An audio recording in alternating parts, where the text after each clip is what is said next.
Ilawa Ekiti, where he comes from, watch this documentary.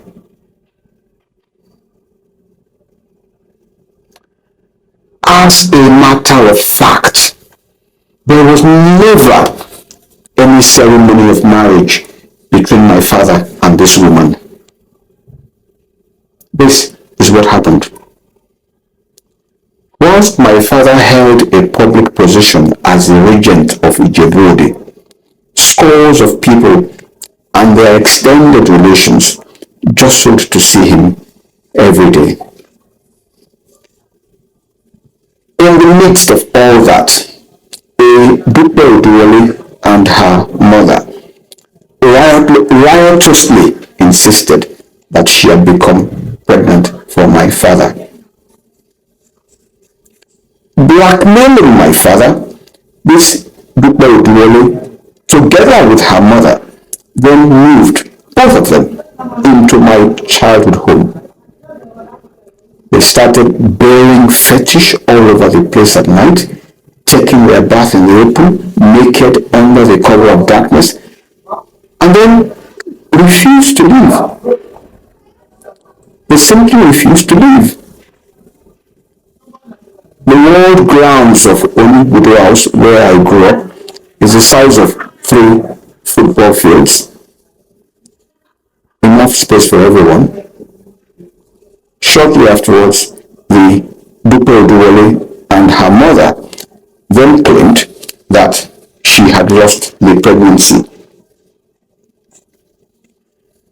5 years later, now diabolically entrenched in my father's life, Mrs Dupe Odutola bore a child.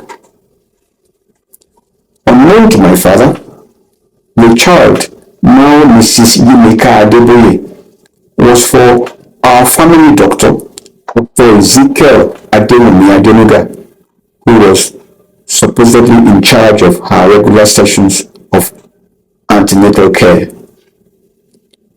Dr. Adenuga, too, a decent man, was diabolically ensnared. Dr. Adenuga retired as the Chief Medical Director of Adeoyo Hospital, Ibadan. Now, under the intense diabolical hypnotism, which Yorubas call Ishiju, my father was never quite able to see that Madame Dupe's children, Mrs. Yimika Adeboye, Dr. Adenuga's biological daughter, Mrs. Bolanle Akintoye Akerele, Adebiyi Shogosoya's biological daughter, and the other 2 are not his children. Dupẹ Odutola conceived at those trysts inside Ikoyi Hotel is the biological son of Godfrey Ahime Onibudo.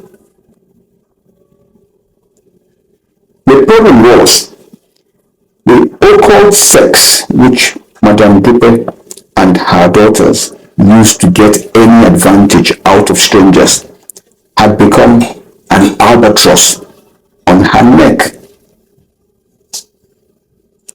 It is common knowledge in Ijẹbu-Ode that the Afars and Babalawos who arranged the Ishiju for her insisted that intercourse with Madame Dupe was imperative for reinforcing the efficacy of the Ishiju. Just as it is common knowledge, and anyone my age or older than me in Ijẹbu-Ode can lay out the names of the different fathers of her children to you. Under the pretext of reinforcing the Ishiju, these men reportedly ravished Madame Dupe at their pleasure. It was for Madame Dupe a terrible situation. Mrs. Dupe Odutola had become tired of the 30 or more years of being casually ravished, literally raped by so many of these men. So Madam Dupe was only too delighted when Mr. Shosonya's biological daughter, the illegitimate Mrs. Bisi Bate, her uterine sister, Professor Mrs. Odutola, and the illegitimate Mrs. Folashade Shofola brought her on board as one who they knew would naturally want my father dead.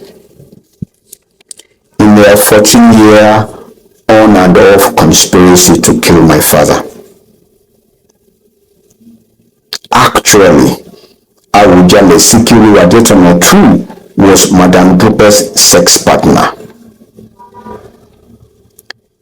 Mrs. Dupẹ Odutola and her permanent living mother, Alaja Oduwọle, blighted my father's life for 35 years.